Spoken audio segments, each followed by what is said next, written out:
Oak Haven, a town cradled by a wide bend in the Silverwood River in the state of Havenwood, lived a life measured by the rhythm of the tides and the gentle flow of the water. Caleb was one of those whose existence was inextricably linked to the river. A boatman, a fisherman, a man of few words and solid bearing, he moved through life with the quiet competence of someone deeply attuned to the natural world around him. His world was one of weathered wood, fishing nets, and the predictable ebb and flow of the current. His wife, Sarah, was the vibrant, living spark in his otherwise restrained existence. She possessed an energy, a warmth that seemed to defy the stoic nature of their surroundings, a brightness that drew the eye and lightened the air around her. They shared a modest house on the edge of town, nestled among ancient oaks and towering pines, steeped in the scent of the river and the deep, damp earth of the forest.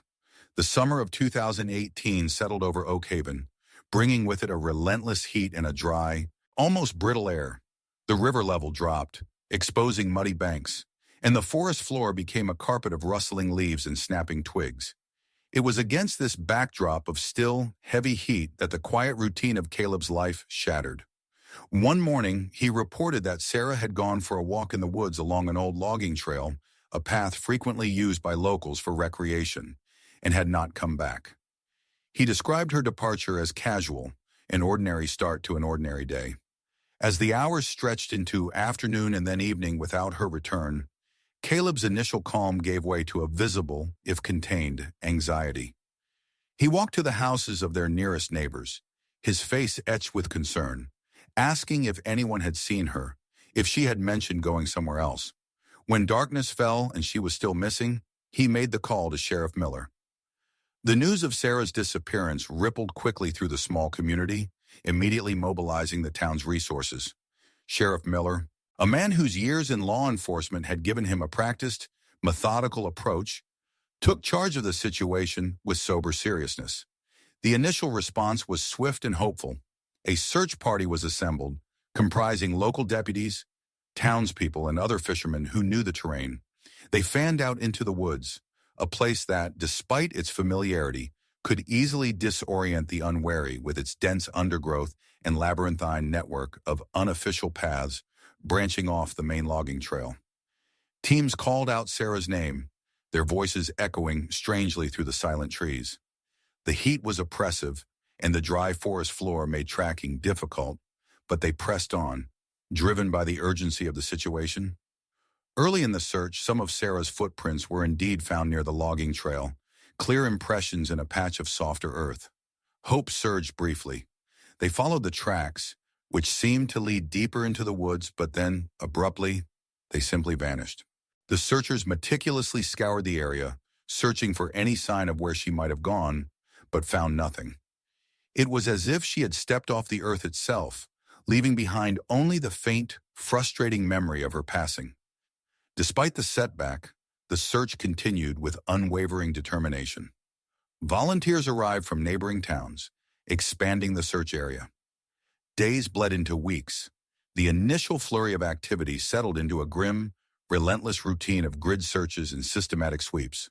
Hope, once a bright flame, dwindled with each passing sunrise, becoming a flickering ember that threatened to go out entirely. Throughout the arduous search, Caleb maintained a stoic presence. He participated in the initial searches, his movements stiff, his face a mask of what appeared to be profound grief. He rarely spoke unless directly addressed, answering questions about Sarah's habits, her plans, their last conversation, with a quiet composure that some found remarkable, others perhaps unsettling. His eyes, often fixed on the impenetrable green wall of the forest, seemed to hold a deep, unyielding sorrow, a silent testament to the loss he claimed had consumed him. He was the picture of the grieving husband, dignified in his suffering, offering no explanations beyond the simple fact of her vanished presence. As the search dragged on and yielded no trace of Sarah, no scarf caught on a branch, no dropped water bottle, no sign of struggle or injury, the lack of clues became as baffling and frustrating as the disappearance itself. There were no witnesses who had seen her enter the woods, no evidence of foul play outside of it. She had, by all appearances, simply gone for a walk and disappeared without a trace, leaving behind only questions and a husband consumed by a quiet, public grief. Eventually, after exhausting all viable avenues of investigation and search, Sheriff Miller made the difficult decision to call off the active search. With no body found, no concrete evidence of what had happened, Sarah was officially declared a missing person, presumed lost to the unforgiving wilderness of the forest, likely having succumbed to the elements or an unseen accident deep within its depths. The extensive search had been exhaustive, leaving no stone unturned, no thicket unexamined, or so it seemed. Life in Oak Haven, disrupted and shocked by the event, slowly began to flow back into its familiar course, like the river settling after a storm. But the mystery of Sarah's disappearance, the unanswered questions surrounding that hot summer morning, remained. It hung in the air like a persistent mist, a shadow cast over the quiet town, a reminder that even in a place as seemingly peaceful as Oak Haven, the woods could swallow secrets whole, leaving behind only silence and lingering doubt. Caleb returned to his solitary life by the river, the image of the grieving widower firmly in place, his gaze still occasionally drawn to the edge of the forest that had swallowed his wife a year ago. A year drifted by, carried on the currents of the Silverwood River. The summer of 2019 arrived, a stark contrast to the heat and dryness of the previous year, bringing with it generous, relentless rains. The Silverwood swelled, its waters turning a muddy brown, surging against its banks, carrying with it a churn of debris, uprooted branches, and all manner of detritus from its journey upstream. The landscape, refreshed by the downpour, burst with renewed life, a vibrant green reclaiming the earth. But the mood in Oak Haven remained subdued, haunted by the lingering question of Sarah's fate. Caleb continued his life by the river, his existence seemingly unaltered by the passage of time and the weight of his loss, at least on the surface. He still woke with the sun, prepared his fishing gear with the same quiet efficiency, and took his boat, the aging, weather-beaten river bird, out onto the water. The boat had always been more than just a vessel for him. It was his livelihood, his connection to the river, a place of solitary purpose. Now it seemed to have become his sanctuary, a refuge from the quiet scrutiny of the townspeople and the unspoken questions in their eyes. Out on the water, surrounded by the vast expanse of the sky and the ceaseless murmur of the current, he was alone with his thoughts, a world away from the life he had shared with Sarah. His natural reserve deepened into an almost impenetrable silence. Where before he might have exchanged pleasantries with other fishermen at the dock, now he merely offered a curt nod or a brief, non-committal reply. He avoided lingering conversations, his gaze often fixed on the distant horizon or the swirling patterns on the water surface. The townsfolk, while respecting his grief, found it increasingly difficult to connect with him. Sympathetic nods were offered when he passed on the street, hushed conversations ceased upon his approach. Some, emboldened by a desire to offer comfort or perhaps satisfy their own lingering curiosity, attempted to speak to him about Sarah, to share a memory or offer words of condolence. But Caleb would simply shake his head, a tight, pained expression crossing his face, or turn and walk away, his broad shoulders conveying a clear message of desired solitude. Sheriff Miller, a man whose job required him to observe the subtle shifts in human behavior, often found himself watching Caleb. Their paths would cross occasionally on the street or down by the docks. Miller would meet Caleb's gaze, a long, assessing look that went beyond mere acknowledgement. He saw the stillness in the man, the carefully controlled movements, the eyes that seemed to hold a deep, internal landscape of pain or something else entirely. But Miller asked no questions, offered no platitudes. The case of Sarah's disappearance, while officially closed, remained a file on his desk, a nagging loose end in the otherwise predictable fabric of small-town life. It had faded from the forefront of daily conversation, relegated to the realm of unsolved local mysteries, a quiet tragedy remembered mostly in moments of reflection or hushed gossip. But it had not been forgotten, not entirely. There was a small, almost insignificant detail that few connected to Sarah's disappearance at the time. Old Silas, a cantankerous hermit who lived in a ramshackle cabin further upriver, sustained himself mostly by fishing from a sturdy, though ancient fishing boat moored to his rickety private dock. Shortly after Sarah vanished, Silas's boat had gone missing. He hadn't reported it to the sheriff, dismissing it with his usual grumbling about the river's capriciousness and the dishonesty of mankind. Silas was far too frail and infirm to undertake a search himself. He would sit on his porch, squinting at the muddy water, muttering to anyone who would listen that the river had taken his boat and, like all things taken by the river, it would eventually return it. No one paid him much mind then. His ramblings were considered the harmless eccentricities of an old man whose mind was as cluttered as his cabin. The missing boat remained just another small, unexplained occurrence in a town where life and property were constantly at the mercy of the river's unpredictable moods. A forgotten footnote in the larger, more tragic story of Sarah's disappearance. A detail that waited patiently, like the boat itself, to reveal its terrible significance. The river, swollen and powerful in the summer rains of 2019, continued its relentless journey, carrying its secrets downstream, closer to the moment of their inevitable revelation. Early autumn of 2019 arrived in Oak Haven, bringing cooler air and the first hints of changing leaves, a seasonal shift that promised relief from the heavy summer. Life had found its new rhythm, the mystery of Sarah's disappearance having settled into the background of collective memory, a sad, unresolved chapter. Then the river, in its unpredictable way, decided to speak again.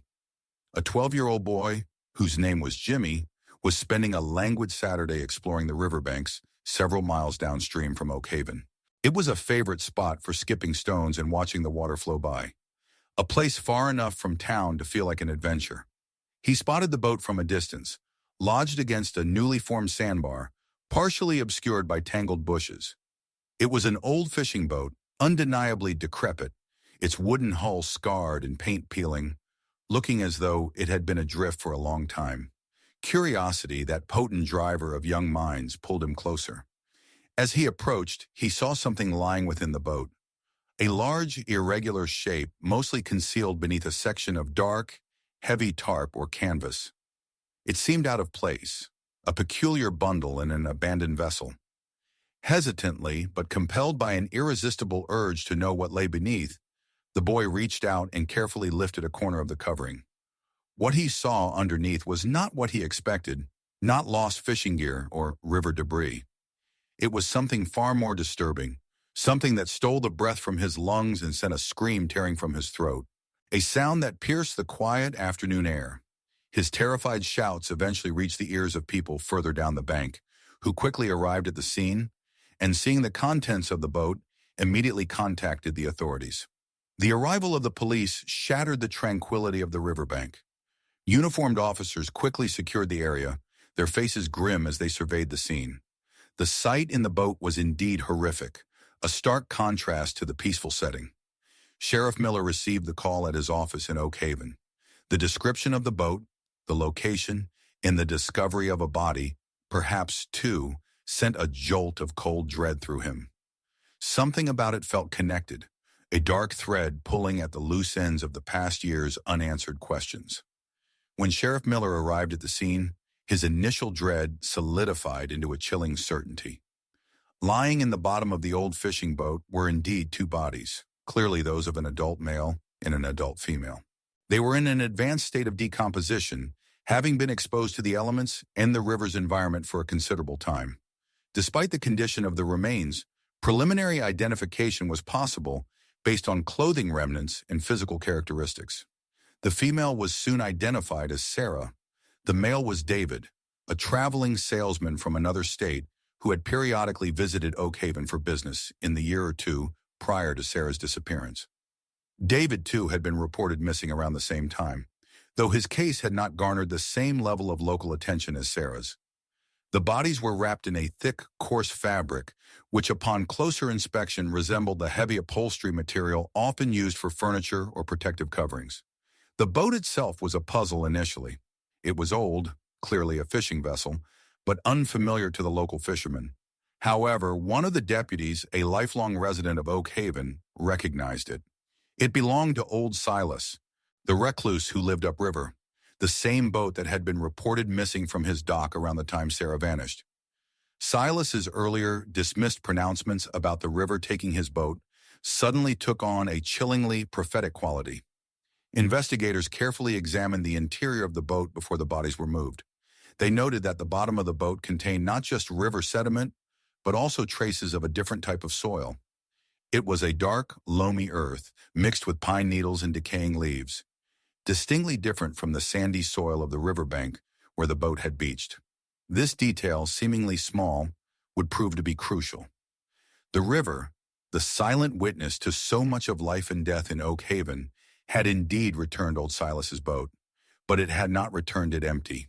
It had carried its grim cargo for over a year, navigating the currents, perhaps lodged in hidden coves or submerged beneath the surface during periods of high water, before finally depositing its burden on the sandbar downstream. The discovery was more than just the finding of missing persons. It was the brutal, undeniable revelation of a truth far more complex and sinister than anyone in Oak Haven could have imagined during the long months of fruitless searching for Sarah. The river had kept the secret, but it had also preserved the evidence, holding on to it until the opportune moment to deliver its horrifying message.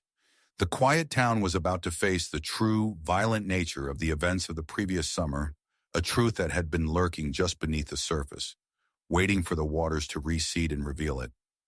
The discovery of the bodies in Silas's boat immediately escalated the missing persons cases into a double homicide investigation. The remains were transported to the state medical examiner's office for forensic analysis, a process that would strip away the anonymity of decomposition and reveal the brutal facts of their final moments. The autopsy results confirmed Sheriff Miller's grim suspicions. This was no accident, no simple disappearance into the woods. Sarah had suffered a devastating blow to the head with a heavy, blunt object, a single fatal impact. David's death was equally violent, a clear case of manual strangulation, the marks on his throat, though partially obscured by time and decay, leaving little doubt about the cause. The forensic experts, employing advanced techniques, were able to pinpoint the time of death for both victims with remarkable precision. The estimated time frame, a window of approximately 15 months prior, corresponded almost exactly with the date of Sarah's disappearance in the summer of 2018. This established an undeniable link between the events and solidified the horrific reality that Sarah had not simply gotten lost in the woods. She had been murdered, and David had met the same fate at the same time. Simultaneously, forensic specialists meticulously examined the contents of the boat and the materials used to wrap the bodies.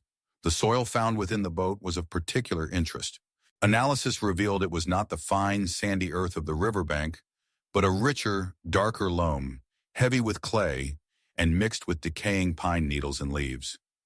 This composition was consistent with the soil found in deeper sections of the local forest, particularly along the older, less traveled logging trails that wound their way through the dense woods bordering Oak Haven. It was a significant clue, strongly suggesting that the boat had been used to transport the bodies from a location within the forest to the river. Further examination of the wrapping material yielded more specific evidence. The dense fabric, initially identified as upholstery-like, was subjected to microscopic analysis. Forensic technicians identified distinctive fibers within the material. These fibers were compared against samples collected from various potential sources. The comparison yielded a positive match. The fibers were consistent with those from an old heavy rug that had been in the home of Caleb and Sarah Miller. One of Sarah's neighbors, when questioned again after the discovery, recalled seeing a similar rug in their living room years ago. The connection was becoming increasingly clear and damning. With the forensic evidence providing a grim foundation, Sheriff Miller began a more focused and methodical investigation, shifting from a search for a missing person to the hunt for a killer. His attention inevitably turned to Caleb. He had already spoken with Caleb during the initial search, observing the man's quiet grief. Now he needed to speak with him again, armed with the horrifying truth revealed by the river. Miller approached Caleb not with outright accusation, but with the gravity of the new findings. He informed Caleb of the identification of the bodies and the cause and time of death. Caleb's reaction was described as one of profound shock and disbelief. His grief, which had seemed a controlled internal burden before, now appeared to erupt in a more overt display of horror and sorrow. It seemed genuine, the devastation of a man confronted with the brutal reality of his wife's death, confirmed in the most unthinkable way. Yet beneath the apparent shock, Miller, with his seasoned eye for human behavior, perceived something else in Caleb's eyes. A flicker of fear, a carefully masked tension that did not align entirely with the expression of pure grief. Miller began to subtly steer the conversation towards David, the other victim. He asked Caleb what he knew about the traveling salesman. Caleb maintained that he knew very little, claiming he had only seen David in town a couple of times. Brief, unremarkable encounters. However, David was known to have frequented Oak Haven. And Sarah had been vibrant, alive, and by many accounts increasingly restless in the quiet confines of their life. The discrepancy between Caleb's claim of minimal acquaintance and the reality of David's presence in town, coupled with the fact that David was found murdered alongside Sarah, immediately raised a red flag for the sheriff. Driven by this new line of inquiry, Miller pursued any potential connection between Sarah and David. He requested and obtained records of Sarah's phone activity from the time leading up to her disappearance. There was no phone number listed under David's name in her contacts or call logs. However, the records showed frequent, lengthy calls to a specific phone number registered in another state under what appeared to be a fictitious name. This initially led investigators away from David, but Miller, not satisfied, pursued a different avenue. Using available technology and collaborating with authorities in David's state, they were able to access David's phone records and, crucially, his phone's geolocation data for the period before his disappearance.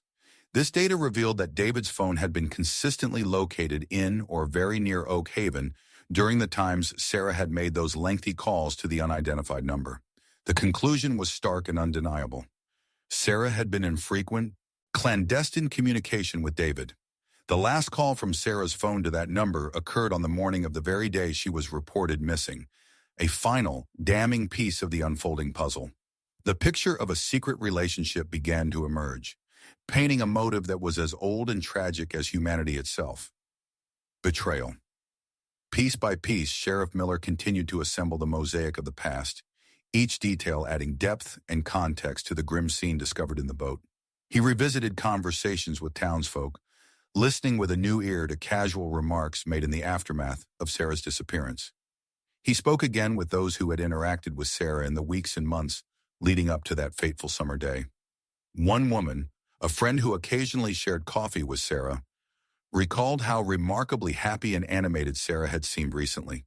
She had a glow about her, the friend observed, like someone experiencing a newfound joy or perhaps falling in love. Another fisherman, known for his keen eye and sharp memory, mentioned having seen David's distinctive car parked discreetly on the road, leading towards the cluster of houses where Caleb and Sarah lived. Not just once, but on a couple of occasions, a detail that had seemed innocuous at the time, but now resonated with chilling significance.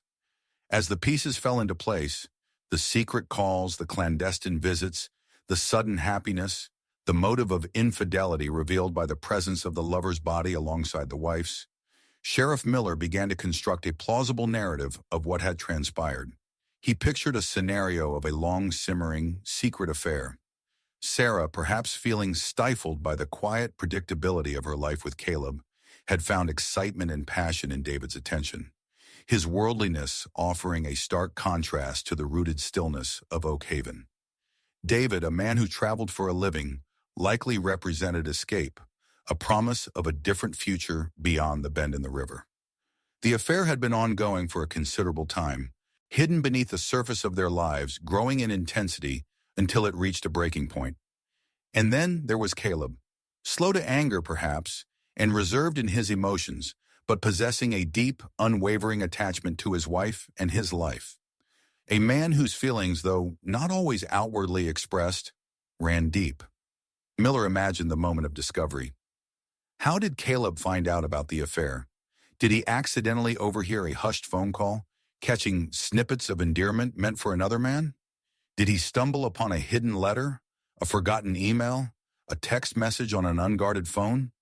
Or did he see them together, a fleeting glimpse of Sarah and David that confirmed his worst fears, shattering the foundation of his world. The betrayal must have struck him to the core, igniting a firestorm of emotions he was ill-equipped to handle. Searing jealousy, white-hot rage, and the profound, agonizing pain of realizing the person he loved most had deceived him for years. These powerful feelings, kept bottled up within his quiet exterior, must have reached a boiling point, culminating in a desperate, violent act. Miller envisioned Caleb's mind, clouded by fury and despair, formulating a plan born of that sudden, overwhelming desperation. He needed to confront them, to stop it, perhaps even in his rage, to eliminate the source of his pain. He might have lured them to a secluded spot where no one would see them. Perhaps he arranged to meet Sarah first at the old logging trail, a place he knew intimately, under some pretext, claiming he needed help with something or wanted to talk privately. Then, knowing David was likely nearby or planning to meet her, he arranged for David to come as well, perhaps under the guise of a staged emergency or a false message from Sarah. The location for such a confrontation, a place suitable for murder and concealment, would be somewhere deep within the woods, far from prying eyes. An abandoned hunting shack, long disused and decaying, or simply a remote clearing off the main trail. A spot known only to Caleb, a place where the dense foliage and natural silence would absorb any sounds of struggle. Miller pictured the scene, the confrontation, the explosion of pent-up rage, the violent struggle. He imagined Caleb, consumed by a blinding fury, grabbing whatever was at hand in that secluded spot, a heavy, gnarled piece of driftwood, a large rock, and bringing it down upon Sarah, ending her life in a single, brutal act. Then facing David, the man who had stolen his wife's affection, the violence would shift. David would be a direct threat, a symbol of the betrayal.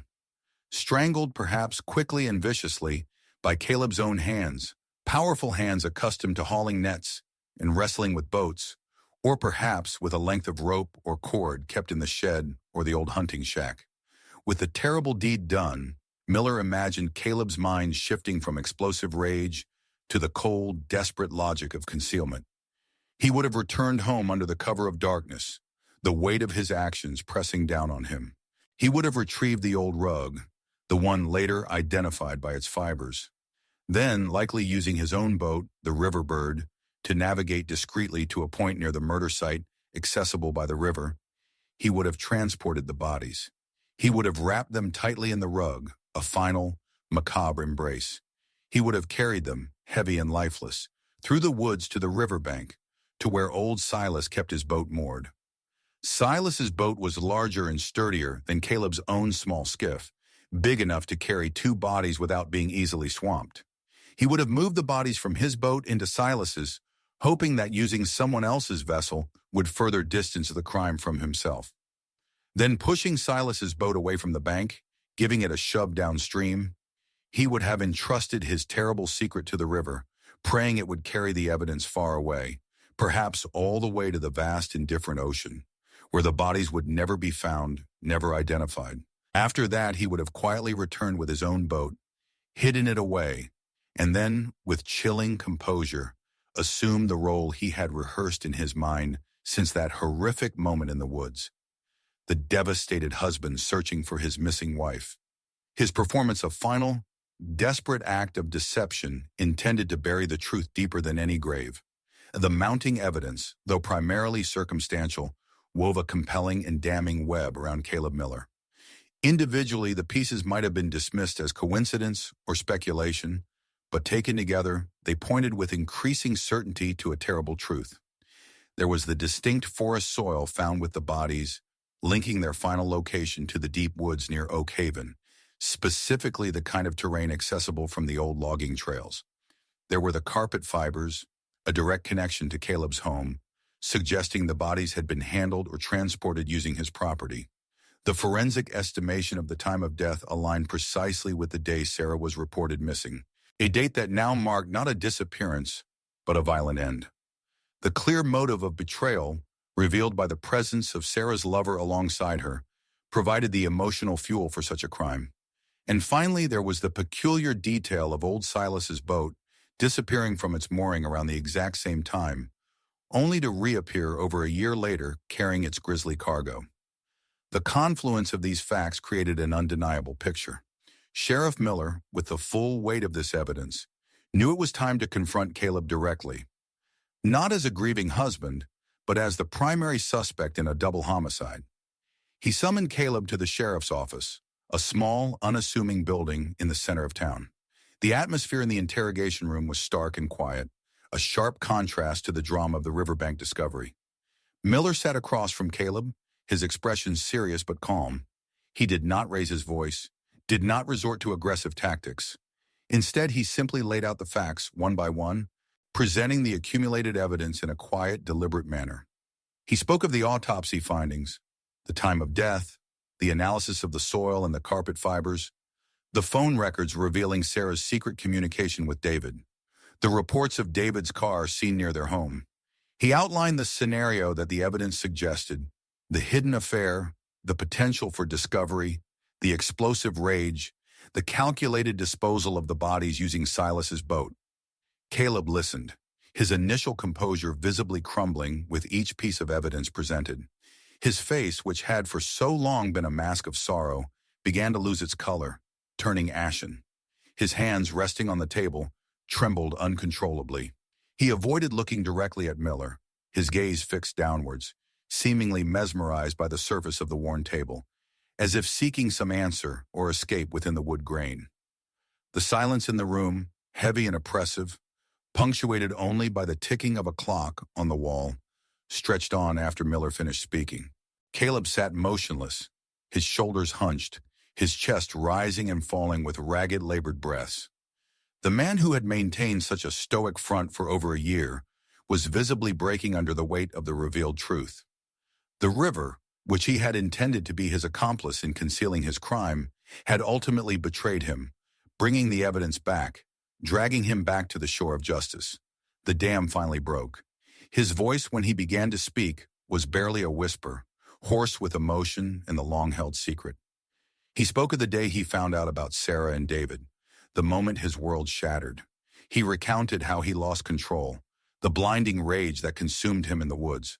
The words came out haltingly at first, then with a rush of pent-up pain and despair, a confession born of exhaustion and the undeniable reality of the evidence. He described the struggle, the violence, the grim task of moving the bodies, the desperate hope that the river would carry them far away, erasing his crime forever. His confession was long, a torrent of agony and raw emotion, laced with remnants of the fury that had driven him. He admitted to killing Sarah with a blow to the head and strangling David, confirming the findings of the medical examiner.